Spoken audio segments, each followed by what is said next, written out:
Bueno, para nosotros la obra de Sergio ha sido una referencia, me refiero a nosotros, los periodistas de investigación, que nos hemos preocupado por las temáticas sociales, fundamentalmente por el narcotráfico, y me parece realmente no podíamos estar ausentes en un momento tan importante, tanto para la familia Poma como para la familia salteña,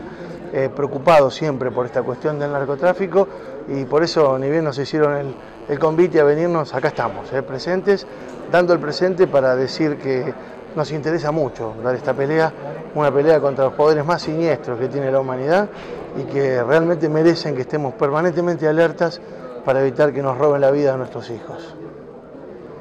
En Salta es una sociedad bastante conmovida con este tema, por la que se influye bastante. ¿Cómo nos ves a los salteños en relación al país? Bueno, Salta, a decir del periodismo mal llamado nacional, yo lo llamo periodismo porteño, Salta siempre figuró como una provincia de paso, de tránsito, de lo que son los grandes cargamentos de droga que ingresan a la Argentina por el norte, provenientes generalmente de Bolivia. Pero cuando uno ve la realidad de las provincias del noroeste argentino, se da cuenta que también buena parte de esa droga que transita hacia los puertos, hacia Rosario, hacia Buenos Aires, con destino europeo en muchos casos, también deja sus huellas en los lugares por donde va pasando. Los negocios que van quedando en torno a lo que significa el armado de la logística para que esa droga pueda ingresar a la Argentina, terminan siendo también de efecto letal para la ciudadanía, para la población salteña, sobre todo para los sectores más vulnerables, que son los que generalmente se ven más afectados por esta problemática. La caracterización sigue siendo de la Argentina, hablemos de la Argentina en general, no solamente de Salta, como un país de tránsito, o se caracteriza como un país productor. Es una gran pregunta. En realidad Argentina nunca dejó de ser un país de tránsito, a lo largo de los últimos 20 años lo fue y sigue siéndolo, porque ciertamente a través de la Argentina pasan muchísimas toneladas de droga, fundamentalmente de cocaína, que finalmente luego de ser procesado, finalizado su procesamiento aquí en nuestro país, parte con rumbo a Europa. Pero también hay que decir que en la Argentina, al finalizarse ese proceso de producción, en muchos casos, lo que ingresa a nuestro país es la cocaína fundamentalmente en un estado natural, es decir, un estado de pasta base, y termina de procesarse en laboratorios que están enclavados aquí en nuestro país. Con lo cual formamos parte del circuito de lo que serían las etapas de producción de la cocaína, del clorhidrato de cocaína, que es lo que finalmente se vende. Y además, la Argentina también está avanzando desgraciadamente muchísimo en la producción de drogas sintéticas. Todo lo que representó a partir del año 2008, el destape del circuito de lo que representa la efedrina, el metacrilato, las drogas de producción de diseño, demuestran que en nuestro país también existen muchos laboratorios dedicados a la producción de drogas sintéticas, que en este momento a nivel mundial son de las que más tienen consumo y salida en el mercado. Por ahí no es una casualidad, digamos, que el Estado, las políticas estatales encaren justamente la lucha contra el narcotráfico, caracterizando a Argentina como un país de paso. Bueno, me da toda la impresión, con los respetos que me merecen las autoridades, que aquí hay un error de estrategia en el abordaje de la problemática. La Argentina, y yo ya me refiero a nivel nacional, no haciendo hincapié en Salta en particular,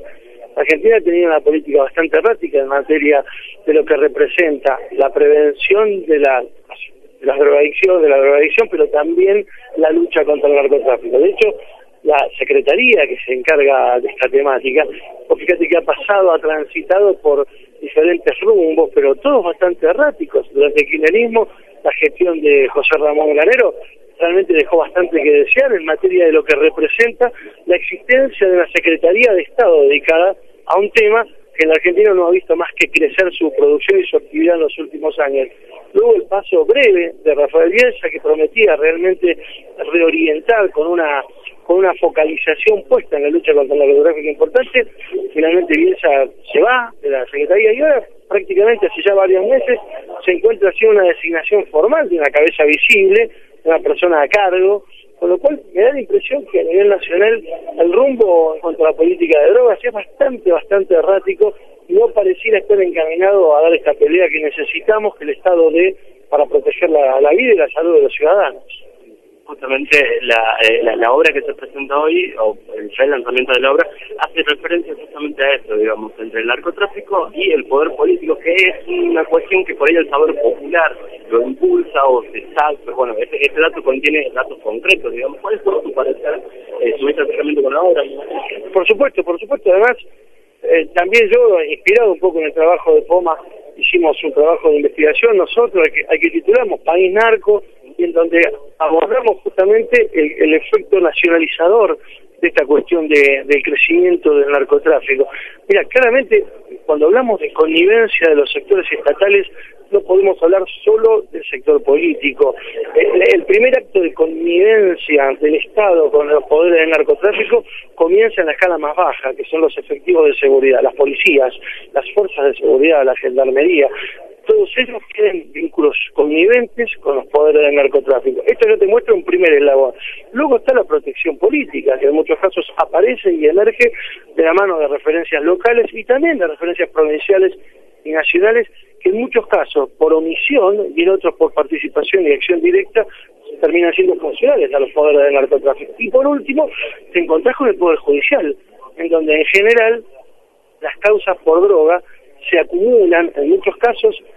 causas que tienen muy poco que ver con la lucha contra el narcotráfico. Están más relacionadas con penalizaciones permitidas por la actual ley por personas que tienen menos de 5 gramos, o sea, por tenedores, por gente que en general son consumidores y cuyo abordaje debería ser terapéutico y no legal y no jurídico, terminan acumulándose en los tribunales federales y en definitiva esos tribunales federales pierden de vista el objetivo principal, que es combatir contra las grandes redes de narcotráfico, que son las que siguen operando en la Argentina, con lo cual todos los estamentos de ese Estado, no solo el sector de la política tal como la conocemos, desgraciadamente tienen algún nivel de involucramiento con el crecimiento del narcotráfico. ¿Podemos decir que se siente una política de Estado también que permite justamente el blanqueo? Bueno, esa es otra de las patas, me da la impresión. Y no quiero referirme solo a esta medida última de la disposición presidencial de habilitar una suerte de blanqueo a partir de una ley que termina siendo aprobada desde hace ya muchos años. La Argentina, desde la década del 90, fines de los 80, a principios de los 90, la Argentina ha permitido el ingreso de grandes capitales que invirtieron en nuestro país, y esas inversiones, en muchos casos multimillonarias, no se veían en la obligación de declarar el origen de los fondos con los cuales se estaba volcando al circuito económico de nuestro país grandes sumas de dinero. Con lo cual ya a priori lo que hubo en nuestro país en los últimos 20 años fue una política que permitió que se invirtiera por tal de que las inversiones vinieran, no importaban cuál era su procedencia. Justamente ahí está el huevo de la serpiente, es decir, si vos permitís a estos poderes siniestros que generan dividendos millonarios cotidianamente, piensen ustedes que la droga, la venta de droga, es un mercado que tiene consumidores dependientes de esa sustancia, con lo cual vos disponés de cuánto vas a poner el precio para poder incrementar tus ganancias a piacere, a gusto, porque en definitiva sabes que esa persona enferma que requiere de la droga la va a comprar bajo cualquier punto de vista, y si tiene que robar para hacerlo lo va a hacer. Esos mercados cautivos generan millones de dólares cotidianamente en todo el mundo, y en la Argentina no son pocas las cifras que se generan a partir de la comercialización de estupefacientes, con lo cual hay que ingresarlo de algún modo al circuito legal, y para eso, desgraciadamente, hoy por hoy los resortes legales, ni siquiera ahí volvemos al Estado, ni siquiera las unidades de información que deberían dedicarse a investigar de dónde provienen los fondos que se invierten, funcionan con la suficiente presteza y precisión como para poder determinar con rapidez esto. Bien, ahí está todo entonces el periodista Mauro Federico, autor del libro Argentina País Narco, que está disertando también en el día de hoy acá en la presentación de Salta el narcopoder. Esto a modo de introducción, en modo de por ahí tentar también a la audiencia, está a tiempo de venir, va a estar buena la disertación, digamos, no solamente por la presencia de Mauro Federico, sino porque se va a hablar de Salta. De Salta y lo que tiene que ver con la obra de Poma, justamente, que detalla absolutamente la relación entre el poder político salteño y el narcotráfico. Repetimos entonces, esto es en el entrepiso del Museo de Arte Contemporáneo. Desde un afiche de campaña, un muy descontracturado Juan Carlos Romero nos comunica con un eslogan que suena a broma: tu sueño, mi compromiso.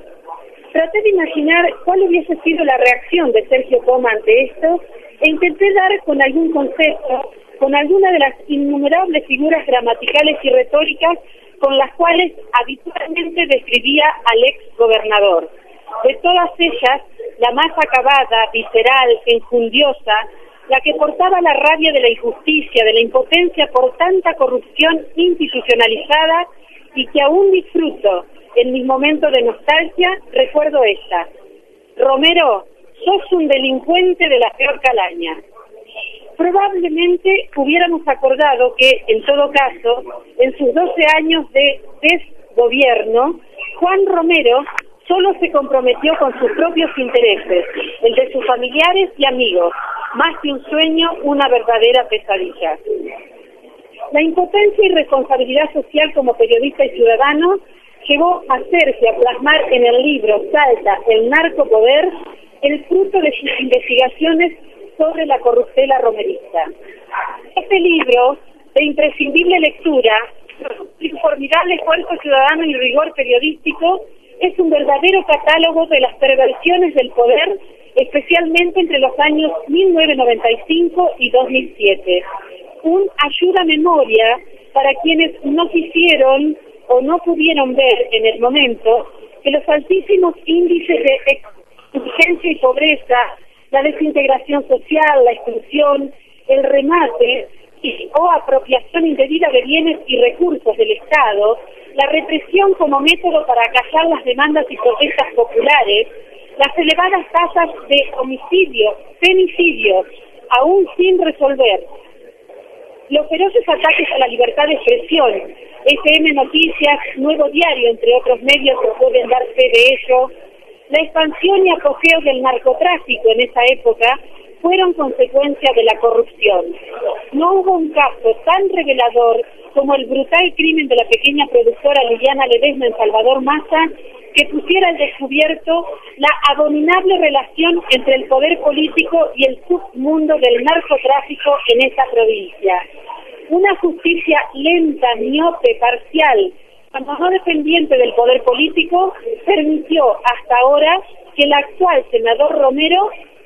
continúe gozando de libertad y que tenga tiempo para participar de actos de campaña que mueven al asombro, la risa o el rechazo, buscando con desesperación preservar los fueros que le garanticen impunidad. En un espectáculo lamentable, hoy abraza a quienes antes persiguió, reprimió y negó todos los derechos. Aquí están los y las pobres, ocupantes de villas y asentamientos, multiplicados hasta el infinito gracias a las políticas salvajes neoliberales del expresidente Menem, que Romero aplicó con entusiasta mano de hierro en la provincia. Allí están los y las otrora hostigados feriantes, integrantes de pueblos originarios despojados de sus tierras, trabajadores y trabajadoras desocupados y desocupadas, a quienes llamó delincuentes, para quienes, como lo narra Sergio, pidió y ordenó mayor represión. Situación que llevó al autor del libro a reflexionar, podría definirse al gobierno de Romero y a él mismo como la bestialidad en su estado más puro. Si Júcaro pudiera elegir, habría sido dictador. Ha logrado que en Salta funcione un remedio de república. Que Tito Romero, querellante contra Poma por sus opiniones, ex director del mayor propalador de infundios, tergiversador crónico de la realidad como es el diario El Tribuno y autoproclamado paladín de la libertad de expresión, haya denostado públicamente a su hermano, ex gobernador y actual candidato en busca de fueros, por sus vergonzosas condiciones morales, debiera eximirnos de mayores comentarios. Pero la obra de Sergio nos interpela y continuará así porque la exigencia de honestidad y rectitud hacia integrantes de los tres poderes sigue vigente, así como la demanda de justicia por tanta barbarie romerista que llevó al periodista Poma a afirmar su negligencia e insensibilidad son de características criminales. Como criminales fueron las represiones de las pobladas de Moscón y Tartagal, de luchadores y luchadoras populares en la ruta de las provincias, cuando pedían por pan y trabajo, o en el asentamiento Divino Niño, en medio de la lucha de pobres contra pobres, o en la ominosa noche de las tizas en que el ex gobernador, a través de su entonces secretario de Seguridad, hoy uno de los miembros más repudiados de la Corte de Justicia de Salta, ordenó la más salvaje represión contra docentes, niñas y niños, ancianos y ancianas, jóvenes, hombres y mujeres que pasaban por el centro de la ciudad el anochecer del 1 de abril de 2005. Aníbal Verón, Carlos Santillán, Oscar Barrios, Matías Gómez, Orlando Javier Justiniano, Marcelo Castillo, Janet Mesa, Leonardo Rodas, Ariel Bustos, Wilson Ábalos, Ismael Cárraga Alvarado, Liliana Ledesma, Juan Maldonado, Héctor Rajul, Fermín Torres, Germán Luis, Damián Mendoza, Abraham Guzmán, Fabián Pereira, Cristian Romero, Cristian Yegros, Cecilia Mellares, asesinados y asesinadas en el norte de la provincia son, de una u otra manera, por acción u omisión, víctimas de la gestión romerista. Mencionar otros crímenes perpetrados en otros puntos geográficos de Salta, o referir los casos más relevantes de personas próximas al ex gobernador, no solo llevaría mucho tiempo, sino que están minuciosamente detallados en el libro que hoy nos ocupa. Sergio Poma continúa viviendo en su ejemplo de lucha y entrega en esta obra, que es toda una denuncia desde la dedicatoria a las víctimas de la corrupción en el feudo, y sitúa a Juan Romero como la antítesis del paradigma del político y gobernante, a quien describe como autor, cómplice o encubridor, el que quebrantó, desconoció, violó todas las normas legales durante el mandato, empezando por nuestra Constitución. Ahí se instala en un lugar histórico, desde donde no se retorna, y puede ser designado como lo hacía Sergio. Romero, sos un delincuente de la peor calaña. Muchas gracias.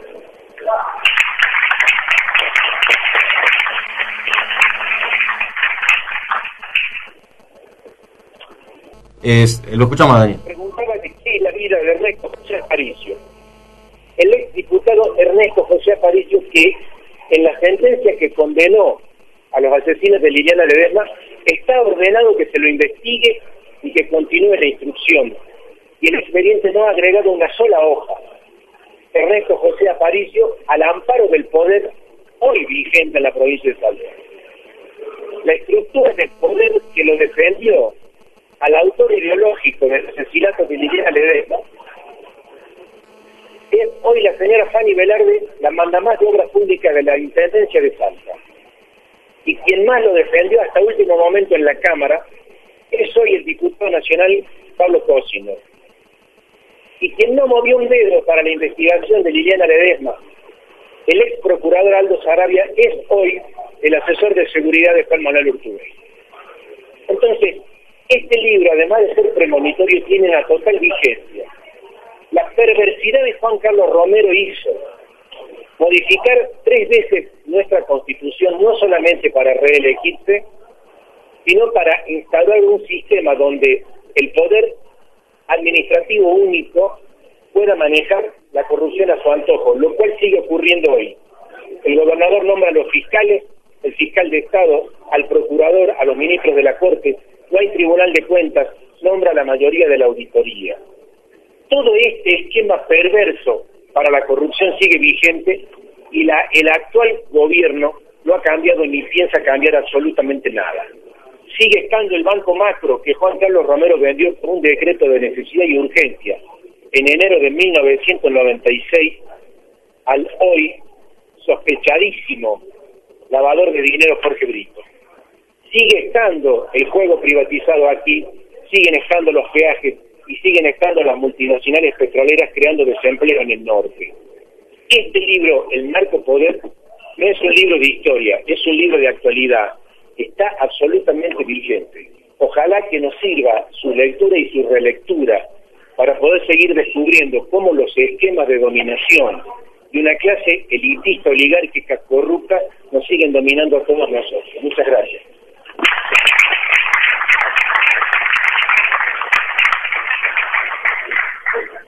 Bueno,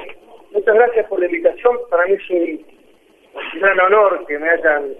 elegido para estar aquí presente en el relanzamiento de este libro que para muchos de nosotros, para los que realmente amamos el periodismo como amaba Sergio Poma, representa una suerte de Biblia de cómo se debe trabajar, no solo en cuanto a la técnica de investigación, en cuanto a la rigurosidad en los trabajos periodísticos, sino en cuanto a la ética incorruptible de alguien que pudo haber transado con los poderes y siempre eligió estar del lado de los que denuncian las injusticias que ese poder comete contra los más desprotegidos. Sergio Poma ha sido y sigue siendo una referencia. A veces cuando uno mira el país desde ese reducto en el que vivimos los porteños, pareciera que no tenemos conciencia de la realidad que sufren y padecen millones de nuestros compatriotas hacia afuera de la General Paz. Y sin embargo, Poma fue alguien que permitió que muchos de nosotros, periodistas que trabajamos en la ciudad de Buenos Aires, nos enteráramos de lo que ocurría en un lugar tan marginado por las políticas públicas y por la depredación de los grupos empresariales como es el noroeste argentino. Cuando yo escuchaba aquí a la compañera hacer una enumeración de todas las víctimas de ese poder, o por lo menos un listado parcial, porque indudablemente deben ser muchas más, solamente las víctimas del norte argentino, uno no puede menos que pensar que nos han robado la vida de los que más queríamos, seguramente de muchos de ellos que peleaban y que luchaban para que este país fuera distinto, para que esas injusticias no tuvieran asiento en esos lugares tan queridos como los que habitamos nosotros y habita la gente que amamos. Pero cuando pienso en el narcopoder, no puedo menos que hacer eje en lo que para mí es fundamental, y fue fundamental seguramente en la inspiración de Sergio, y lo es en la de cada uno de los que emprendemos su trabajo de investigación contra estos poderes siniestros, y que son nuestros pibes, nuestros chicos, nuestros gurises, nuestros botijas, como quieran llamarles, los hijos que habitan en esta tierra y que están esperando que nosotros contribuyamos de alguna manera a dejarles un país mejor que el que recibimos. Nuestros pibes son víctimas, desgraciadamente, no solo de las balas de la represión policial o del gatillo fácil, sino también en concurrencia con esos poderes siniestros de lo que hace ya muchos años se está transformando en una epidemia silenciosa, y que es la que los mata o los transforma incluso en vida en muertos vivos. Eso tiene mucho que ver con lo que Sergio Poma denunció en este libro, en este trabajo de investigación, y con lo que lo seguimos a él en ese trabajo de investigación, procuramos denunciar en nuestros libros. Tiene que ver justamente con las implicancias que ese narcopoder ha tenido en la vida cotidiana de nuestros pibes y en la nuestra misma. Cuando uno recorre los asentamientos de Gran Buenos Aires, se da cuenta que la droga, que el narcotráfico ha generado efectos realmente letales en un sector de la población que no tiene otra manera de protegerse de la crisis que evadiéndose. Y a ellos es a los que muchas veces nosotros, pues, investigamos estas cosas y denunciamos a los responsables, es a quienes les debemos el mayor compromiso con la verdad. Poma seguramente no la pasó bien durante los años en los que enfrentó a estos poderosos detrás del narcotráfico. Y en general, de la protección de los poderes establecidos. No hay posibilidad de desarrollo del narcotráfico sin la anuencia, sin la complicidad de los poderes político y judicial. Esto lo dijo hasta el cansancio Sergio Poma, lo demostró con sus investigaciones en las que dejó su vida, y lo repetimos nosotros cada vez que encontramos en un caso o en un juzgado una causa frenada por algún poderoso para evitar que las ramificaciones de esa investigación lleguen a tocar sus intereses. Por eso me parece muy valioso la introducción misma del libro de Sergio. Nos habla de la obligación que tenemos, sobre todo aquellos que de alguna u otra forma fuimos o somos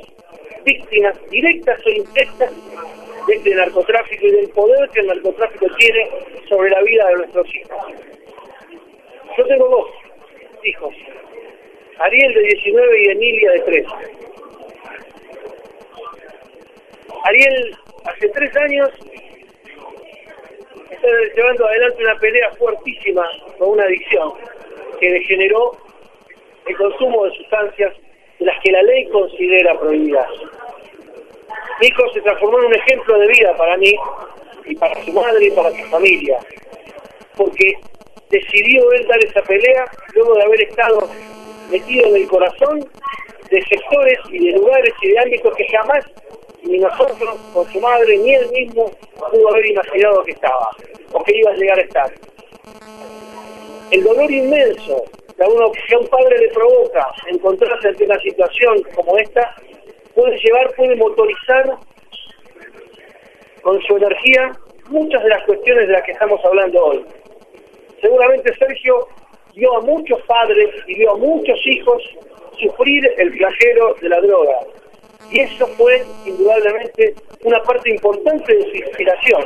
independientemente de los objetivos políticos que seguramente perseguía cuando escribía estos textos, de denunciar lo que estaba pasando y lo que, como podemos apreciar, sigue pasando hoy en su provincia. En la provincia esta, que desgraciadamente sigue tramada y sigue cruzada por un entramado de corrupción y de violencia que todavía arroja saldos de víctimas a cotidiano. No dejemos de pensar nunca que ese dolor,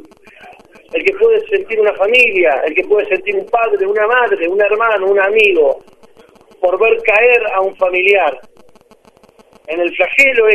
que no tiene que ver, insisto, solo con la persona que se lo vende, que es el último eslabón de una cadena, sino con un circuito muy amplio de complicidades que llega hasta las más altas esferas del poder. No nos olvidemos nunca que ese dolor es el que debe motorizar el objetivo que no tenemos que cejar nunca, que es de pelear contra estos poderes. Estos poderes son los que se quieren cobrar la vida de nuestros hijos. Y creo que no hay nada más importante para cualquier ser humano que proteger la vida de nuestros hijos. El origen de buena parte de los elementos que están ligados a la inseguridad en nuestro país tienen mucho que ver con la protección de estos poderes siniestros. La droga y el narcotráfico tienen una altísima incidencia detrás de todas y cada una de estas pérdidas de vidas inocentes que, si alguna vez nos proponemos, tal vez podamos empezar a frenar. Creo yo que la emoción que nos produce recordar la tarea de Poma debe transformarse en energía vital para seguir dando esa pelea. Una pelea que hoy, en Salta, todavía sigue muy vigente y necesaria, porque a las claras lo estamos viendo, esos poderes que denunció Poma siguen teniendo demasiada vigencia y siguen incidiendo en la vida de los que más queremos. Así que no puedo otra cosa que reiterarle mi agradecimiento a la familia Poma por esta invitación y comprometerme a que este trabajo, como tantos otros que han venido tratando de denunciar las implicancias de los narcopoderes en nuestro país, se difunda de la manera más amplia posible, porque si podemos difundir esto, estaremos de alguna forma contribuyendo a romper con ese silencio que termina siendo funcional a los que se quieren quedar con la vida de nuestros hijos. Muchas gracias.